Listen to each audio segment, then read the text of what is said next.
सांस ने अपने दामाद के लिए मांगी थी भगवान से मन्नत पूरी होते ही जमीन पर लेटकर पहुंची हनुमान मंदिर छिंदवाड़ा में चुनाव के परिणाम आते ही छिंदवाड़ा के होने वाले सांसद विवेक बंटी साहू जी की सासू मां पूजा श्री के सामने स्थित हनुमान मंदिर जमीन पर लेटकर हनुमान जी का आशीर्वाद लेने पहुंची, जिसके बाद विवेक बंटी साहू विजय का प्रमाण पत्र लेने पीजी कॉलेज के लिए हजारों कार्यकर्ताओं के साथ रवाना हुए।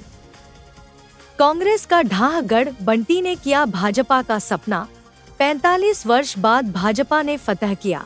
लोकसभा प्रत्याशी विवेक बंटी साहू ने भाजपा का 45 वर्षों का सपना पूरा कर दिया है। छिंदवाड़ा में विवेक बंटी साहू ने रिकॉर्ड मतों से पूर्व सीएम कमलनाथ के पुत्र नकुलनाथ को पराजित कर जीत का परचम लहरा दिया है। लोकसभा प्रत्याशी विवेक बंटी साहू ने 21वां राउंड में नकुलनाथ से 1,13,655 वोटों से जीत का परचम लहराया है। जैसे ही भाजपा लीड करते हुए नजर आई, वैसे ही भाजपा कार्यकर्ताओं ने जीत परचम लहराया है। जैसे ही भाजपा लीड करते हुए नजर आई, वैसे ही भाजपा कार्यकर्ताओं ने जीत का जश्न शुरू कर दिया है।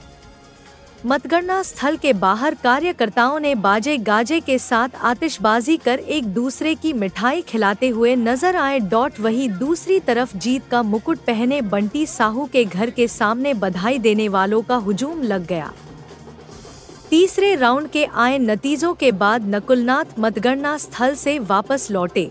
सुबह 7 बजे से ही प्रशासन की चाक चौबंद व्यवस्था के बीच मतगणना शुरू हुई और बैलेट पेपर की गणना के साथ ही भाजपा प्रत्याशी विवेक बंटी साहू नकुलनाथ ने लीड लेते आगे बढ़ते चले गए। जैसे ही 11 बजे के आसपास तीसरा राउंड के नतीजे सामने आए और विवेक बंटी साहू लीड करते आए, वैसे ही नकुलनाथ अपने कार्यकर्ताओं के साथ साथ अपने बंगले शिकारपुर की ओर रवाना हो गए। इस दौरान उनके चेहरे में मायूसी साफ देखी जा सकती थी।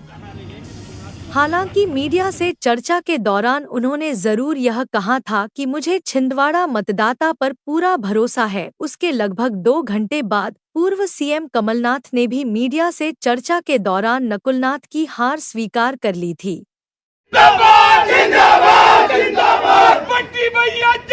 सालों बाद बीजेपी ने फतह हासिल की है और आपने छिंदवाड़ा के बेटे के रूप में इस चुनाव को लड़ा था, तो क्या मानते हैं? आज छिंदवाड़ा ने इतिहास रचा है और छिंदवाड़ा मोदी जी के गरीब कल्याण, जन कल्याण और जो मोदी जी का सपना है विकसित राष्ट्र का, तो छिंदवाड़े की जनता ने उसमें पूरा अपना महत्वपूर्ण योगदान दिया है और छिंदवाड़े की जनता ने भारी बहुमत, भारी मतों के साथ भारतीय जनता पार्टी को विजयश्री दिलवाई है। मैं छिंदवाड़े के जनता जनार्दन का आभार व्यक्त करता हूं, उनका धन्यवाद व्यक्त करता हूं कि उन्होंने विश्वास जताया। मैं हमारे प्रदेश के यशस्वी मुख्यमंत्री जी का भी धन्यवाद व्यक्त करना चाहूँगा कि छिंदवाड़े के कार्यकर्ताओं को जब जब आवश्यकता पड़ी और जहाँ जहाँ आवश्यकता पड़ी वहाँ मुख्यमंत्री जी आए। मैं माननीय हमारे प्रदेश के अध्यक्ष वी डी शर्मा जी का धन्यवाद देना चाहता हूँ कि जिन्होंने संगठन को बूथ स्तर पर मजबूत किया और संगठन की मजबूती के लिए हमें हमेशा मार्गदर्शन दिया, उसमें चल करके हमने संगठन को मजबूत किया और छिंदवाड़े की जनता ने आज भारतीय जनता पार्टी का साथ दिया। सबका बहुत बहुत धन्यवाद। सबसे पहली प्राथमिकता आपकी अब क्या होगी? पहली प्राथमिकता गरीबों तक के सरकार की योजनाएं पहुँचे, गरीब कल्याण के जो मोदी जी का सपना है और विकसित भारत जो 2047 तक हमें विकसित राष्ट्र बनाना है, उसमें छिंदवाड़े की भूमिका क्या हो सकती है। छिंदवाड़े के युवाओं के रोजगार का मुद्दा है, ट्रेनों की सुविधाओं का मुद्दा है। प्रकृति ने छिंदवाड़े को बहुत कुछ दिया है, उसे हम पर्यावरण के नक्शे में कैसे उभार सकते हैं, ये सारी बातें हैं जिसे हमको आगे जाके करनी है। मीडिया को भी धन्यवाद। मैं हमारे मीडिया के साथियों का भी बहुत बहुत आभार धन्यवाद व्यक्त करना चाहता हूँ